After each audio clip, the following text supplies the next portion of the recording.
Hey guys, welcome to our movie recap. Today we're going to recap the film from the year 2008 titled Dark Planet Rebellion. Before we start, don't forget to like and subscribe for more movie recaps.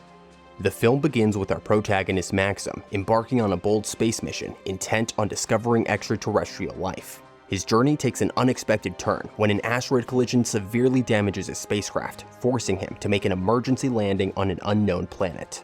Upon stepping outside, Maxim is met with the immediate destruction of his shuttle in a fiery explosion, severing his communication link with the outside world. Stranded and alone, he decides to venture into the unknown terrain of the planet. As Maxim explores, he encounters Zeph, an indigenous inhabitant of the planet who swiftly captures him. Zeph then hands Maxim over to the local authorities. Meanwhile, Corporal Guy, a soldier stationed nearby, receives orders to transport Maxim to the capital city as part of a secure convoy. During their journey, a tower's base is suddenly destroyed in an explosion, causing it to collapse onto the road and trapping Guy inside his vehicle. Displaying unexpected heroism, Maxim rescues Corporal Guy from the wreckage. This act of bravery reveals that the attack was orchestrated by the rebels, who oppose the supreme authority governing the state. In a parallel narrative, the head of the Department of Special Research, known as Procurer, assigns his subordinate Fink the task of retrieving Maxim for the department.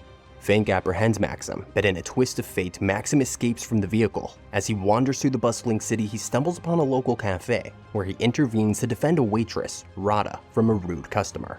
Rada, grateful and intrigued by Maxim, reveals that she's Corporal Guy's sister. Touched by Maxim's gesture, she invites him to her home. Upon Guy's return, Maxim engages in conversations about the planet's societal structure, and quickly realizes that both Rada and Guy have been indoctrinated with propaganda and distorted truths. During their conversation, Guy imparts knowledge about Serac, their state, governed by the mysterious ruling fathers. These figures are honored as protectors, having supposedly ended wars with their defensive towers shielding the nation from external threats. The true identities of these ruling fathers remain a closely guarded secret. Upon Maxim's initiative, he gets a recommendation from Corporal Guy to join the Guard. In this new role, Maxim exhibits exceptional skill and prowess, surprising Guy and others. Meanwhile, a tender and romantic relationship develops between Maxim and Rada as they frequently wander together. Maxim's duties soon involve hunting down rebels, identified by their characteristic seizures. His exposure to the interrogation of these rebels opens his eyes to a startling truth. They're not the terrorists as painted by the ruling fathers, but are, in fact, individuals with their own ideals and beliefs. A critical moment arises when Procurer orders Maxim to execute the captured rebels. In a dramatic turn of events, Maxim leads them to a forest execution site, only to release them, renouncing his duties and weapons and walking away. He passionately speaks about the fair and just world order that prevails on Earth, only to be shot by the captain in response. Meanwhile, the ruling fathers in a secret meeting conspire to launch an attack on neighboring states. Stranic, a prominent figure among them, suggests igniting a war, prompting the chief father to fabricate a pretext involving an attack on one of their towers. In a surprising twist, the rebels recover Maxim's body. A rebel doctor, amazed by Maxim's survival against all odds, unveils a dark secret. The ruling fathers are conspirators who seized power by silencing dissenters. They've been manipulating the populace with special radiation from the towers, causing agony and even death among a minority, including the rebels. Maxim, now recognized as an ally by the rebels, joins a daring mission to sabotage a tower, orchestrated by Stranic. Amidst intense gunfire, Maxim reaches the transmitter and successfully detonates it, but at a great cost. The rebel squad sacrifices their lives in the process. Soon after, Maxim finds sanctuary in Rada's apartment, where he shared his newfound knowledge about the mysterious towers with Rada and Guy. Suddenly, guards raid the apartment, leading to the arrest of both men. Maxim is then confined in a prison, where he encounters Zeph, the indigenous rebel he met earlier. He confides in Zeph about the destruction of the tower and the tragic loss of the rebel squad. In a parallel development, Procurer, the antagonist, seeks to take custody of Maxim from Stranic. Maxim's journey continues as he, along with other prisoners on death row, is assigned to clear the remnants of war robots along the southern borders. Meanwhile, Stranic discovers Maxim's immunity to the tower's emitters. In a surprising turn of events, Stranic goes against his agreement with Procurer and orders Maxim to be brought to him. The plot thickens as Maxim proposes a bold strategy to the rebels. Instead of targeting individual towers, they should aim for the central source of the signal. Zeph reacts, clarifying that the towers are operational continuously, not just sporadically, and their radiation impairs people's critical thinking, making them susceptible to any belief. However, this radiation only causes excruciating pain to the rebels, sparing them from the hypnotic effects. Maxim then embarks on a mission to the south to seek allies and destroy the border towers. During a confrontation with the military, he recognizes and captures Guy. Maxim's persistence leads them to breach barricades. Along the way, Maxim enlightens Guy about the true state of their planet, a realization that dawns upon Guy as he steps out of the tower's range and remains unaffected by the radiation. Feeling betrayed by the government, Guy's anger and disillusionment grows. Their journey takes another twist when they encounter a group of weird residents, dubbed mutants. Visiting the ruler of these lands, the Duke, Maxim pitches the idea of a rebellion against the ruling fathers to Duke. However, the mutants are unable to assist. Instead, they suggest seeking aid from the Island Empire, a venture that requires passing through contaminated territories. Generously, the Duke provides an old bomber for their journey. The climax intensifies as their flight is affected by the tower's radiation.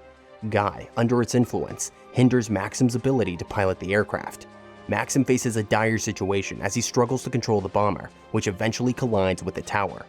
This collision startlingly snaps Guy out of his fanatical state, leaving him with no memory of his recent actions. However, their situation worsens when the aircraft is targeted and shot down by an automated anti-aircraft defense system.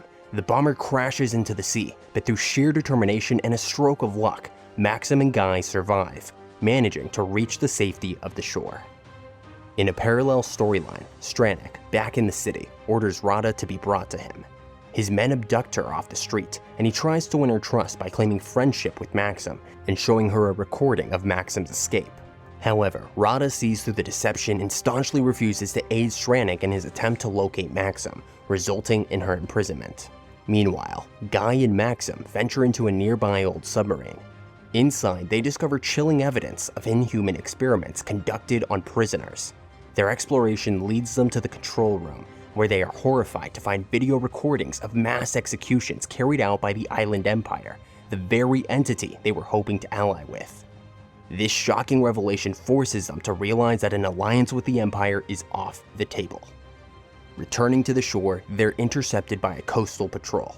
The unfolding situation reveals that a war has erupted with a neighboring state, and like many prisoners, they're sent to the front line. In a twist, Procurer, with an ulterior motive to lure Maxim to his department, orchestrates Rada's escape. He then entrusts Fank with the mission to locate and retrieve Maxim. Maxim and Guy find themselves dispatched to the front lines, where they're reunited with Zeph. Their unit is led by the captain of the guard, who denies Fank's request to hand over Maxim. The trio is then thrust into battle aboard old tanks. When Fank finally catches up to Maxim, the latter refuses to abandon his comrades, stunning Fank and bringing him aboard their tank. As the battle rages, Maxim steers their tank away from the fight. Guy, still under the influence of the radiation, obediently follows Maxim's lead and assists in rescuing their unconscious comrades. In a dramatic climax, Guy selflessly offers himself as a shield to protect Maxim from the commander's execution attempt. However, the gravely wounded Maxim summons his remaining strength and eliminates the commander. Devastated by the loss of his friend, Maxim is only stirred from his mourning upon hearing Rada's name from a now-conscious Fank. He reluctantly agrees to cooperate with Procurer. After the battle, Maxim solemnly buries Guy while listening to Fank's propositions: a new apartment, a car, and some freedom, but access to Rada only upon proving his loyalty to the state. The plot takes another twist as Stranik secretly visits Procurer's department, where he encounters Maxim, setting the stage for further intrigue and conflict in this gripping sci-fi saga. In the gripping finale of the movie, Stranik lays out a bold plan for Maxim, proposing an overthrow of the ruling fathers. This plan involves Maxim infiltrating the central control of the tower system and activating a special form of radiation. This radiation is intended to induce waves of depression across the country, effectively subduing everyone, including the military. Once this state is achieved, Maxim's task is to eliminate the ruling fathers. In return for his success, Maxim is promised the rulership of the state, with the additional benefit of freeing Arata, who is currently in Procurer's custody. Stranik offers to be his advisor in this new regime. Armed with a resolve to change the fate of the planet, Maxim embarks on this critical mission, accompanied by Zeph. They successfully arrive at the Central Control Facility. Maxim gains entry with relative ease, but soon faces resistance from guards near the elevator. After a brief scuffle, he manages to incapacitate them, but they quickly recover and give chase. Despite this, Maxim reaches the control center and activates the depression mode, sending waves of despair throughout the country. This dramatic moment is observed by Procurer, who witnesses people collapsing on the streets. Maxim then returns to retrieve a bomb he had brought with him, placing it strategically inside the building. After setting the timer, he exits the building, leaving it to its imminent destruction. Procurer, realizing the gravity of the situation, initiates a desperate pursuit of Maxim. The tension mounts as Procurer catches up, leading to an intense confrontation between the two. Just then, a powerful explosion annihilates the main transmitter, signaling a momentous turning point. As the dust settles, people on the street start to regain their composure and clarity. Maxim, driven by his love for Rada, rushes to find her and discovers her in a cryo chamber. He carries her outside, only to be confronted by Procurer. In a stunning revelation, Procurer discloses his true identity as an employee of Galactic Security from Earth, who had arrived on the planet 20 years earlier. Maxim confronts Procurer, accusing him of complicity in the construction of the towers and the subsequent enslavement of the locals. Procurer counters with a philosophical reflection on the laws of history, suggesting that wars and enslavement are experiences common to all rational beings, and this planet was no exception. It's at this crucial moment that Maxim declares the planet as his new home. He vows to dedicate his life to prevent the emergence of another society founded on slavery. This powerful declaration marks the end of the movie, leaving a sense of resolution and the promise of a new beginning for Maxim and the inhabitants of the planet. Okay, that's it for this recap. We hope you enjoyed the video, and remember to subscribe, like, and comment for future content. Thanks for watching. See you in the next one.